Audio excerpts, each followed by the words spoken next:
So, question 115. What if the Wahhabiyy says that the hadith of Ibn Umar is weak? Now, which hadith of Ibn Umar is this? This is the hadith in which he had the khadar in his leg. Something, an ailment in his leg called khadar. And then he was told, mention the most beloved of people to you. And then he said, Ya Muhammad. And then he was cured. So here's a hadith of a companion who called on the Prophet sallallahu ta'ala alayhi wa ala alihi wa sallam after his death. And so what would a Wahhabi say about that? He might say, this hadith is weak. Especially that we're going to really tell him, not just give him the hadith only, really we're going to tell him, here's the hadith of Ibn Umar narrated by your top sheikh, narrated by the Imam of Imams according to you, Ibn Taymiyyah, in his book called Al-Kalimu Tayyib, the good words. That's what Ibn Umar did. In one spot, Ibn Taymiyyah would say such a thing as shirk. And then in another spot, as is his habit, he contradicts himself and he verifies it. So then here's the question. What if the Wahhabi says that hadith is weak? So the answer is,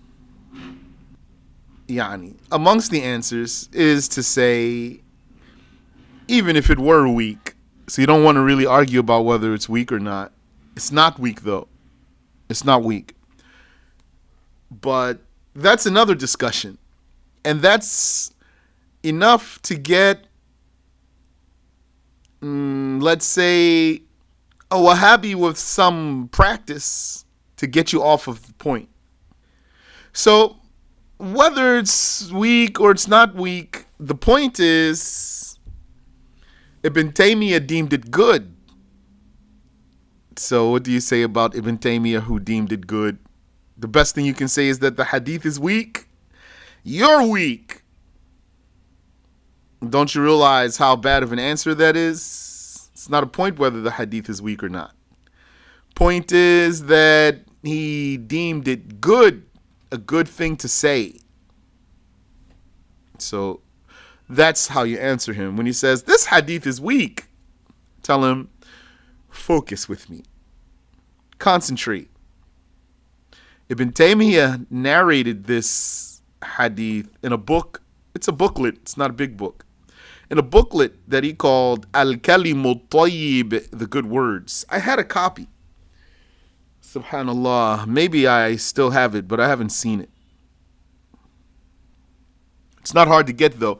But the Wahhabis, that is Al-Albani in particular, because of the devastating evidence in that Al-Albani actually perverted the hadith.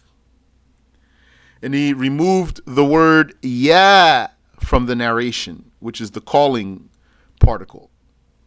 He removed it from Ibn Taymiyyah's book. We can't remove it from all the other places where it's narrated, though. Even if it did come without ya, when you put it together with all of its renditions, it still means calling. It's valid to call without using ya. Like when Allah told us that Potiphar said to Prophet Yusuf, Yusuf a'rid an hadha. Yusuf, don't talk about this. So that means, yeah, Yusuf. Oh, Yusuf, don't talk about this. But the particle of calling is omitted. So the hadith of Ibn Umar is that he said, yeah, Muhammad. So those cheaters, they couldn't take the evidence there, and they didn't want to submit to the truth. So what did they choose to do? They chose to pervert the book itself with a futile perversion. which was to remove the word yeah and also to alter the title of the book to justify the perversion. So Ibn Taymiyyah's book is Al-Kalimu Tayyib. In there, he narrated that Ibn Umar said after the Prophet's death, Ya Muhammad. So Al-Albani, he erased the word Ya from the narration and altered the title of the book. Yani, he adjusted the title and he called it Sahihu Al-Kalimi Tayyib. Sahihu Al-Kalimi Tayyib. He's saying, now here's the authentic version of the book. Even without that particle yeah there, it still means that he's calling when you put it together with its other renditions. And he was calling him, it's just that Al-Albani perverted the book. So that's how you answer the hadith of Ibn Umar. Question 116. What if he says that Ibn Umar only wanted to summon the Prophet sallallahu alayhi wasallam in his heart? He didn't mean to call on the Prophet after his death. He merely meant to summon up the Prophet in his heart when he said, Ya Muhammad. I'd say to a Wahhabi, if he said that to me, I didn't make this up, by the way. They said that. Some of them did. That's where I got it from. I'd say to that Wahhabi, that's a horrible answer. How come you will permit this answer for Ibn Umar and you won't permit it for anybody else who says the exact same words? So anyone else who says, Ya Muhammad, after the Prophet's death, you're going to tell him he committed shirk and he's kafir, mushrik. But when you are presented with the hadith of Ibn Umar and he said, Ya Muhammad, you said, no. When he said the exact same words that you said, his intention was completely different. He merely meant to summon the Prophet in his heart. And you mean to worship the Prophet. Because that's what he's saying. So I'd say to him, how were you able to give this excuse to Ibn Umar exclusively? And no one else gets it. Yani, for this case, a Wahhabi is only going to excuse two people. He's only going to excuse Ibn Umar and Ibn Taymiyyah. And he doesn't really want to excuse Ibn Umar. He has to, though. So he's going to excuse him. He only wants to excuse Ibn Taymiyyah. Question 117. What if he says Ibn Umar was told to mention the most beloved person to him, not to call him? My answer to him would be, but he called him. Someone told him to mention him. That's true.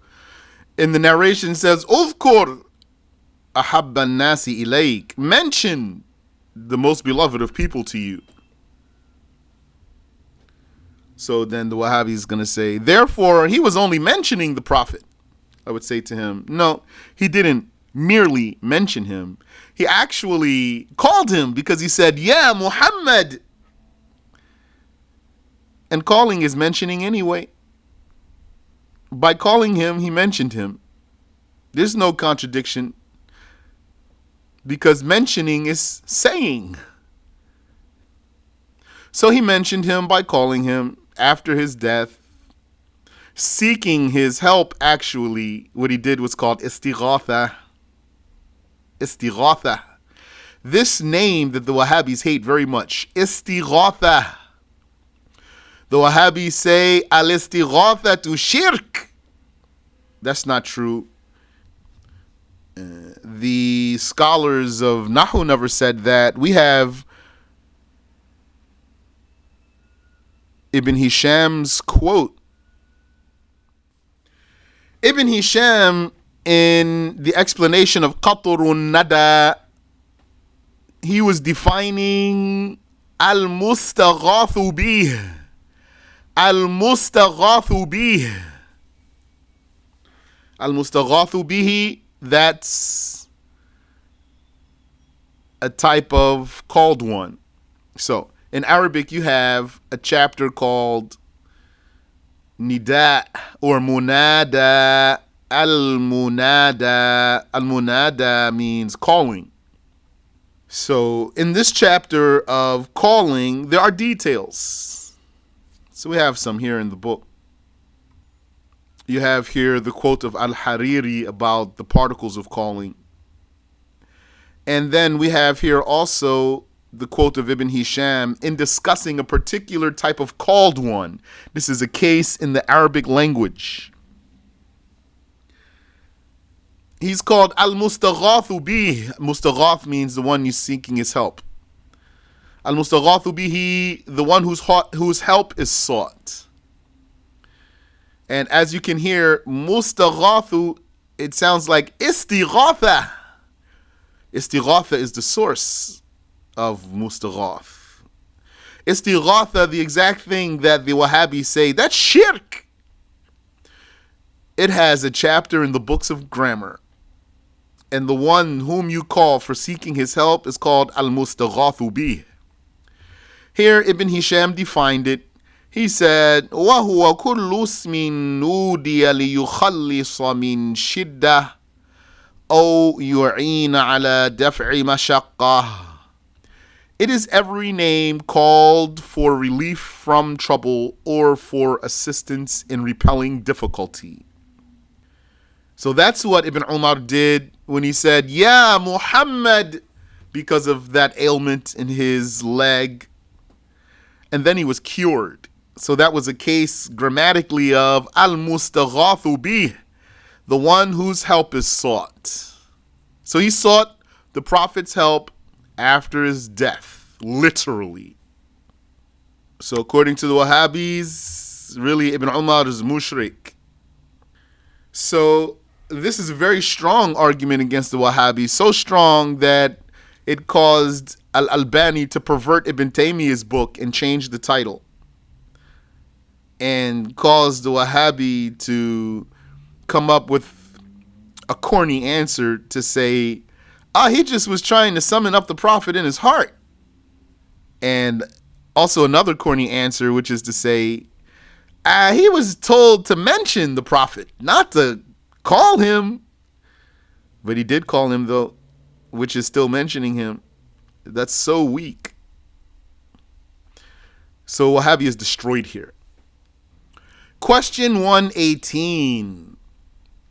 What if the Wahhabi claims that the hadith is weak? Now we're on a different hadith. Which hadith is this? This is the hadith of Bilal ibn al-Harith al-Muzani, the companion who went to the Prophet's grave and asked for help. That's exactly what the Wahhabis say is shirk. That's why we have to talk about this, because if we are silent about this, then that's going to leave them to spread this misconception to the Muslims, and then that's going to put poison into their convictions, going to give them an ill belief. Wahhabis are running around believing that if you said, Ya Muhammad, you're a kafir. At very least, some of them might say, that's a saying of some scholars. It's not a saying of anyone but a Wahhabi and his master Ibn Taymiyyah, his grandfather. So this needs to be addressed. Maybe some people might think that the likes of this, we can afford to be silent about it. No, because we're not silent about it, then the Wahhabi is going to say that to someone, and then someone's going to take it. If we speak about it, then any person who hears this before a Wahhabi gets to him will be able to protect himself, or maybe even fix himself if a Wahhabi already got to him. Though usually in this issue, a person will not retract after he got sick by it. I even remember learning about this case learning about this like it's casual lesson, yani a regular lesson. I was new. I was in the lessons, and this topic was in one of the lessons, and it was fine. Yani, calling someone doesn't mean you're worshiping him. Yes, okay, no problem. And even if he died already, doesn't mean you worshipped him. Or if he's not in your presence, doesn't mean you worshipped him. Okay, that's fine. Yani, I didn't even think twice about it. Okay. But then what happened? One day, a Wahhabi said to me, "Do you worship the dead?" He caught me off guard there. And had it not been that I heard that lesson, maybe he could have implanted something in me there. But because I learned the lesson, then I knew, wait a minute. Why is he saying that? There's something funny going on here. So this is an important issue here. If you want to have pure aqidah, some people it's not their concern. So I remind you, and I remind myself, to let your concern to have a pure aqidah, pure aqidah. Don't you want to have halal money? No haram money. Zero haram money, right? Yes.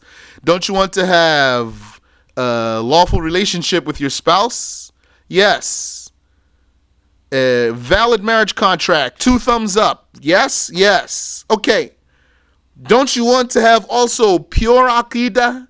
No hint of any heresy or deviance in your aqidah in any way whatsoever? Then it's very important to mention these cases. So this hadith of the man who went to the Prophet's grave, let's check out the hadith here.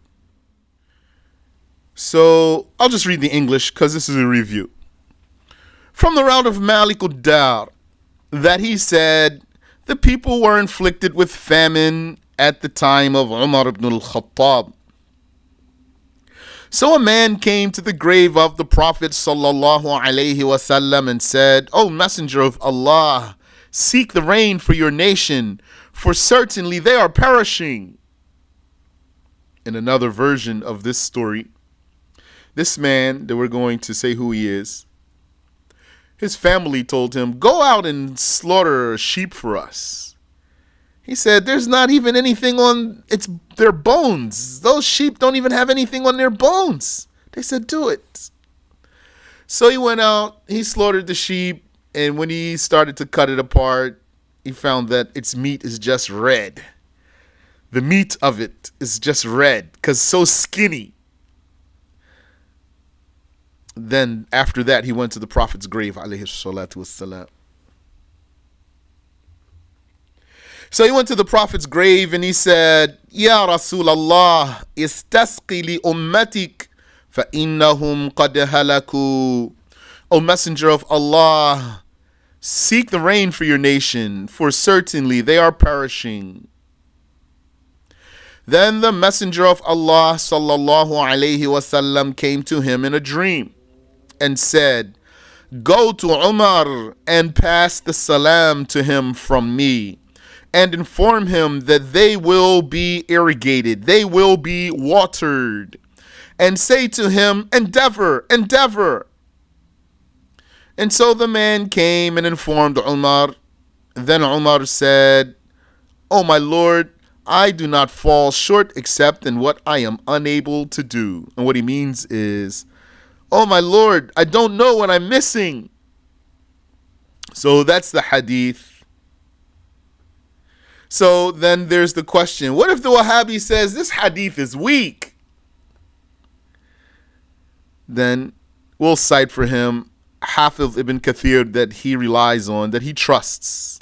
Ibn Kathir said, وَهَذَا إِسْنَادٌ صَحِيحٌ. This is an authentic chain of narration. And that one who went to the grave, that was Bilal ibn al-Harith al-Muzani, the companion. So what if he claims that the hadith is weak? Question 118, the answer is that it's not weak though. That's just your attempt to defy the truth. That's your attempt to support falsehood and to defeat the truth. The hadith is not weak. The hadith is authentic, actually. Even Ibn Kathir said so. And here he might play some other games. Maybe he would say, but Ibn Kathir could be mistaken, for example. Anything he can do to get out of here. So it wasn't that he was already believing that Ibn Kathir is mistaken, just that he doesn't want to accept. Or he might say, Ibn Kathir, he said the chain of narration is authentic. That doesn't mean the story is authentic. So you say to him, La hawla wa la quwwata illa billah. By saying the chain of narration is authentic, he's saying the report is authentic. That's how they authenticate the report. They don't just say the chain of narration is authentic. Okay, have a nice day. As for the story there, throw that in the trash. But the chain is really fine. Go and take it. Take this chain, break the report away, throw the report away. Just keep the chain. Memorize that chain and be happy with it. All the way up until from Malik ud-Dar. It's like the Wahhabiyy saying, he's only authenticating the chain up until where it says, from the route of Malik ud-Dar. Stop there, throw everything else away. Just keep the chain and have a nice life. Subhanallah wa bihamdi. The misguidance of these people is evident. Question 119. What if the Wahhabiyy claims that there's no evidence in dreams? Because the man saw the Prophet in his dream, alayhi salatu wassalam, and the Prophet told him to go to Umar. So what if the Wahhabiyy says there's no evidence in dreams? So you say to him, that's besides the point. Nobody said that the evidence is in the dream. The evidence is in what the companion did without anyone objecting to him. Not even Umar ibn al-Khattab. And we know who Umar ibn al-Khattab is. We know his strictness when it comes to obeying Allah. If what this companion did was as heinous as you Wahhabis say, then when he went to go tell Umar about what he did and how he saw the Prophet in his dream, Umar would have said, oh, okay, there's nothing to see here. That's fine. That's nothing but a personal act of shirk on your part. Move along. So that's a horrible answer. And it's besides the point. Like we said, always watch out for how the Wahhabiyy reaches for something beside the point. You just need to see, though, when you're dealing with the Wahhabiyy, is when he reaches for something beside the point, how obscure is his changing the subject, or how obvious? Here it's obvious. Very obvious one. Because the man saw the Prophet in his dream telling him to go to Umar, so he went to Umar, etc. So that Wahhabi will say, well, there's no evidence in dreams. So who's going to fall for that one? Only a weak person. Only if you're weak. Assuming that you know the story. And then you told the story to the Wahhabi properly. And then he said, well, there's no evidence in dreams. If that stuck you and then you said, oh, dang, you're right, there's no evidence in dreams, then, subhanallah, that's a problem with you. So what's the evidence then? The evidence is the doing of the companion without anyone objecting to him. No one ever. Ibn Taymiyyah is the objector here. This is a case of consensus. No one objected to him. Question 120. What if they say their silence to his deed was their objection? Then, if a Wahhabi told me their silence to what he did was their objection to him, then I'd say to that Wahhabi, then be silent, you. Why are you talking? And that really should shut him up there. Because he doesn't even realize how he set himself up there. And then you can build on that. that's not how the Prophet sallallahu alaihi wasallam taught us how to object. And Umar ibn al-Khattab in particular is not going to object to somebody's shirk, according to you, by just being silent. So that's a horrible answer. That's desperate answer. Question 121. Does calling in Arabic imply worship? And the answer is no. So the Wahhabi is going to say yes, because the Prophet sallallahu alaihi wasallam said, "Ad-du'a'u huwa al-ibadah." Calling is worship. We'll tell him, this doesn't mean calling like that, the way you're saying it. This means making supplication, praying to God is worship, is the meaning of this hadith. Dua here doesn't mean merely calling. Yes, dua has the meaning of nida, calling, like, oh, fulan. That's called nida, calling. And you can call it dua, calling. But when the Prophet sallallahu alaihi wasallam said, ad-du'a'u huwa al-ibadah, he wasn't saying calling is worship like that. He was saying praying to God, making supplication is worship. And also you have all the ayat of the Quran that the Wahhabis would use to substantiate this argument of theirs. They will bring you ayats from the Quran saying that Allah forbade calling others in the masjid, not to call someone other than Allah. The masjids are only for Allah, so don't call with Allah anyone. So we're going to say to that Wahhabi, this is not the calling. You're mixing things. And that mixing that you are doing is due to your fanaticism, your extremism. You are an extremist. So no, calling in Arabic doesn't imply worship. So the dua in this hadith and the dua that's in the ayat that a Wahhabi would bring you, it means worship, not merely calling.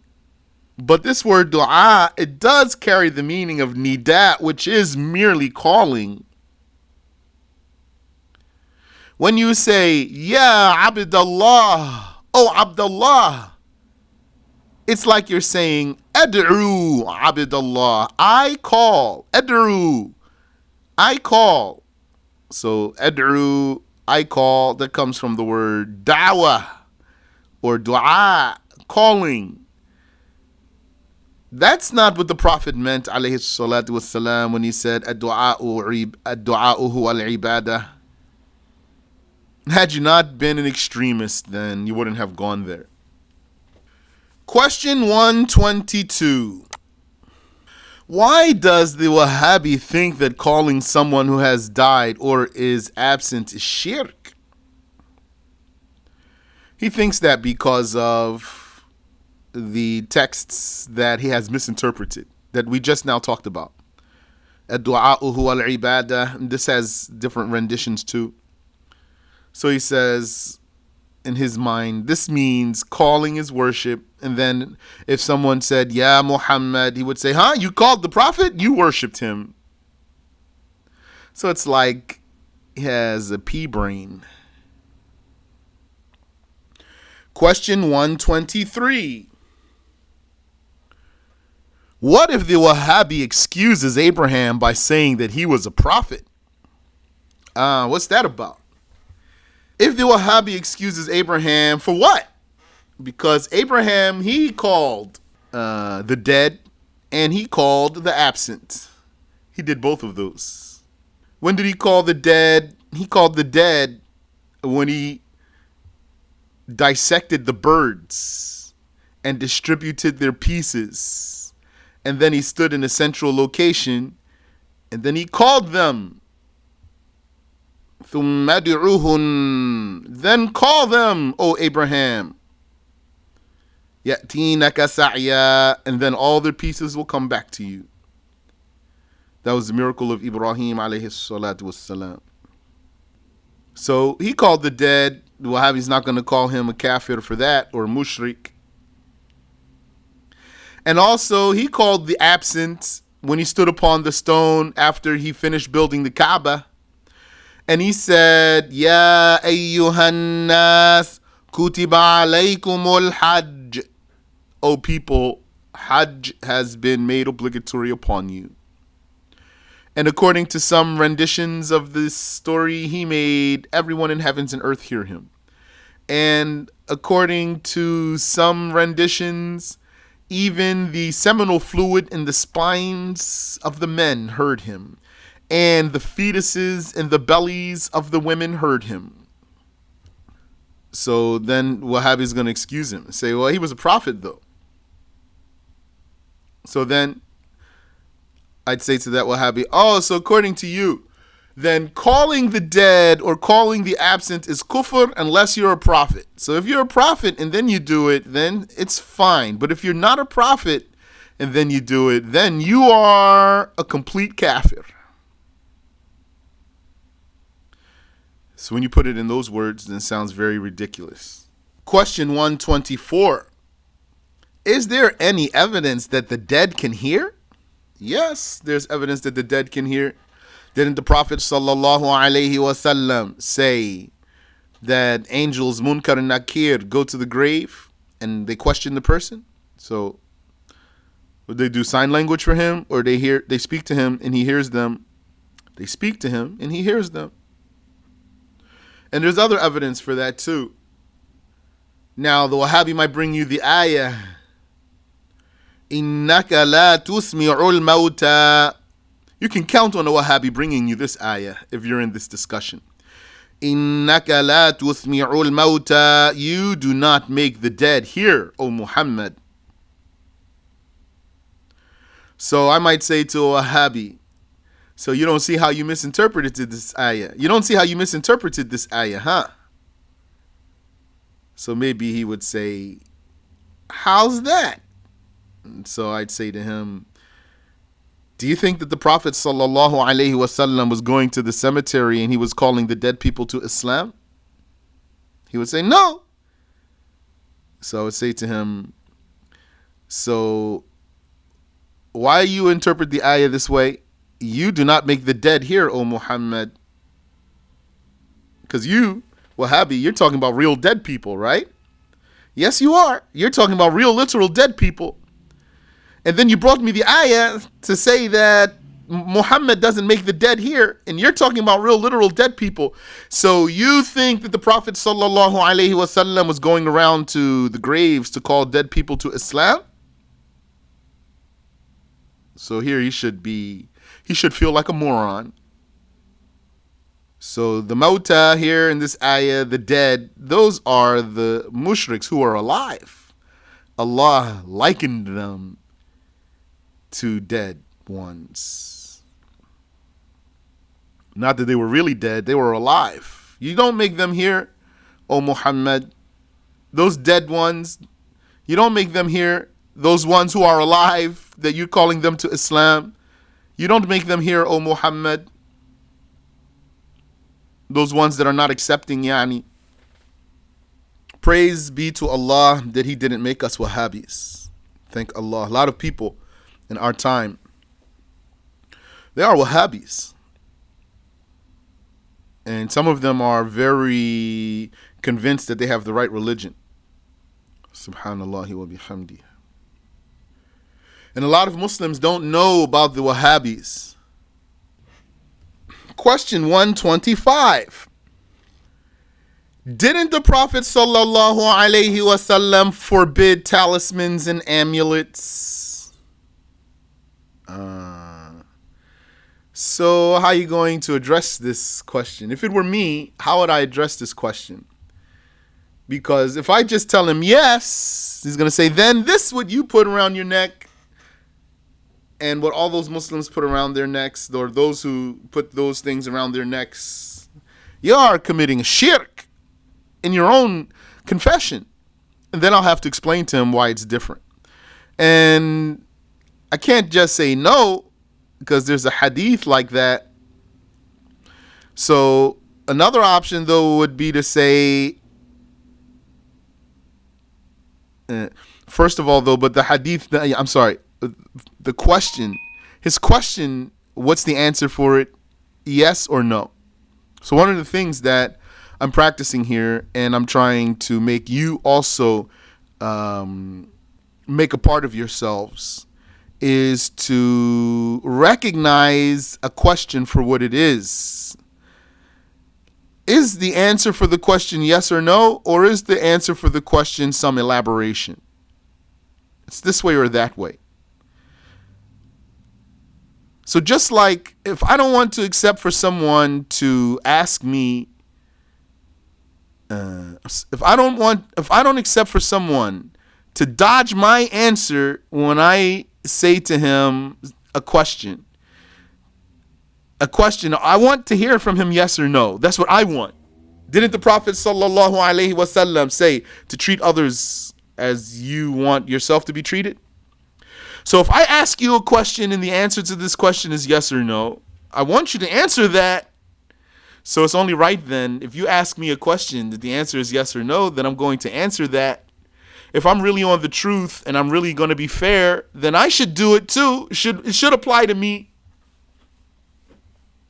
So he asked me this question: did not the Prophet sallallahu alaihi wasallam forbid talismans and amulets? It's a yes or no question. If I say yes, that's it, then he's going to follow up and then say, then what's wrong with you? Why are you doing what you are doing? And I can't say no. So it looks to me like the answer is going to be yes, but you're mixing something. It's not what you think. You are the one who doesn't know what's the talisman or amulet that the messenger forbade. And you are the one who doesn't know how to tell the difference between that and something else. Your case is the case of someone who doesn't know the difference between two different things. You see two different things as the same thing. So yes, he did forbid, that's assuming that the word talisman in English and the word amulet in English is valid translation and representative of the word tamima in Arabic. The Prophet sallallahu alaihi wasallam forbade the tama'im.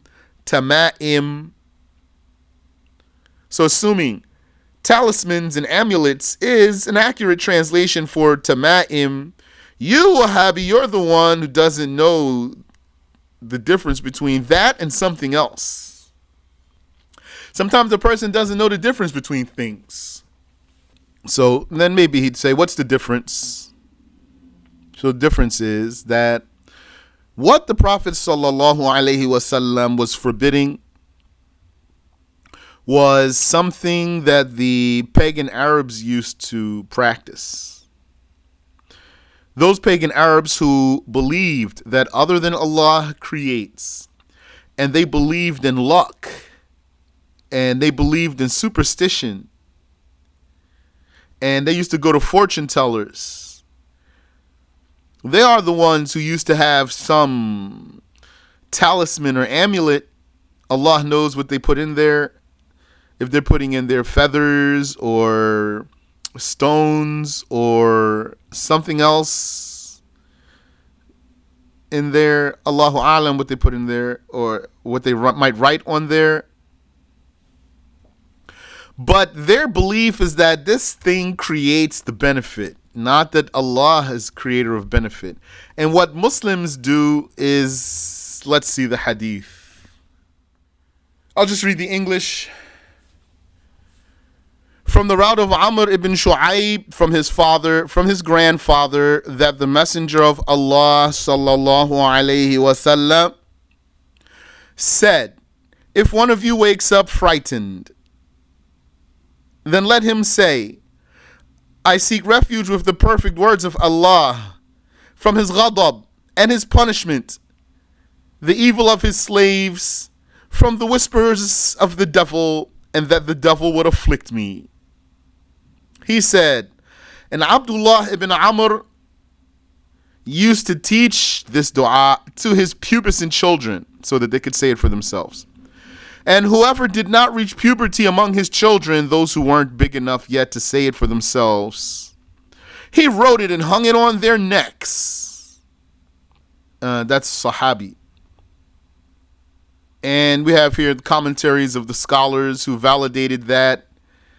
An-Nawawi, Imam Malik, Ibn Salah, Imam Hussein, and others.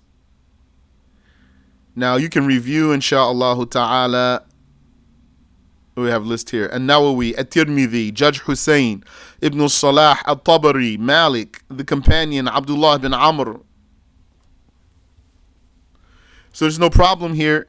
This is not what the Messenger of Allah forbade. Writing, for example, al-mu'awwidhat on a piece of paper and then folding it up and wrapping that in leather and putting a string around it and wearing it around your neck. That's not shirk, and that's not it's not what the Messenger of Allah forbade.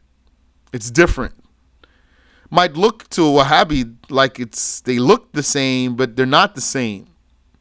They really aren't the same, and they might only have some amount of resemblance between them. Not completely, too. Tayyib. Question 126. Why rely on these written words? Can Allah protect you without them? Answer is, you said it's not considered shirk because of the intention. Well, let me answer you this way. It would only be considered shirk if a person believed that this object creates and Allah is not the one who creates. When you say because of the intention. Because it's not the case that the person has to, when he puts that, he says, now I make the intention to believe that this thing doesn't create. In the first place, the Muslim doesn't believe that anyone other than Allah creates. He doesn't have to fix his intention there. Question 126. Why rely on these written words? Can Allah protect you without them? The answer is, well, there's two questions there. Why rely on these written words? The reliance is on Allah Ta'ala. That's not the true reliance. The true reliance is not on those written words. The true reliance is to believe that no one creates harm or benefit but Allah.